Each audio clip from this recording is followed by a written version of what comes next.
To the House of Representatives. Herewith is returned without approval H.R. 7959, a bill to provide adjusted compensation for veterans of the World War and for other purposes. We have no money to bestow upon a class of people that is not taken from the whole people. Our first concern must be the nation as a whole. This outweighs in its importance the consideration of a class, and the latter must yield to the former. The one compelling desire and demand of the people today, irrespective of party or class, is for tax relief. The people have labored during the last 6 years under a heavy tax burden. This was necessary to meet the extraordinary costs of the war. This heavy assessment has been met willingly and without complaint. We have now reached a financial condition which permits us to lighten this tax burden. If this bill becomes law, we wipe out at once almost all the progress 5 hard years have accomplished in reducing the national debt. If we now confer upon a class a gratuity, such as is contemplated by this bill, we diminish to the extent of the expenditures involved the benefits of reduced taxes, which will flow not only to this class, but to the entire people.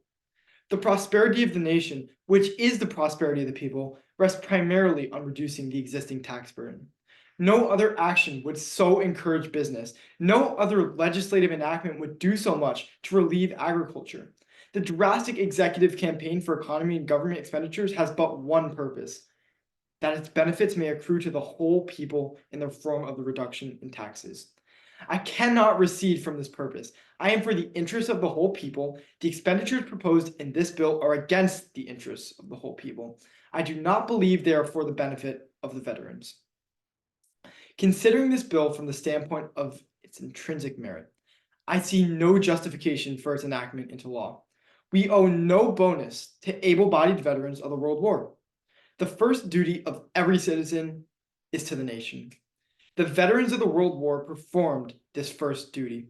To confer upon them a cash consideration or its equivalent for performing this first duty is unjustified. It is not justified when considered in the interests of the whole people. It is not justified when considered alone on its own merits. The gratitude of the nation to these veterans cannot be expressed in dollars and cents. No way exists by which we can either equalize the burdens or give adequate financial reward to those who serve the nation in both civil and military capacities in time of war. The respect and honor of their country will rightfully be theirs forevermore, but patriotism can neither be bought nor sold. It is not higher in salary. It is not material, but spiritual. It is one of the finest and highest of human virtues. To attempt to pay money for it is to offer it an unworthy indignity which cheapens, debases, and destroys it. Those who would really honor patriotism should strive to match it with an equal courage, with an equal fidelity to the welfare of the country, and an equal faith in the cause of righteousness. America entered the World War with a higher purpose than to secure material gain. Not greed, but duty was the impelling motive. Our veterans as a whole responded to that motive. They are not asking as a whole. They do not want as a whole any money recompense. Those who do not seek a money recompense for the most part, of course, prefer an immediate cash payment. We must either abandon our theory of patriotism or abandon this bill. Patriotism, which is bought and paid for, is not patriotism. Our country has maintained the principle that our government is established for something higher and finer than to permit those who are charged with the responsibility of office or any class whose favor they might seek to get what they can out of it. Service to our country in time of war means sacrifice. It is for that reason alone that we honor and revere it. To attempt to make a money payment out of the earnings of the people to those who are physically well and financially able is to abandon one of our most cherished American ideals.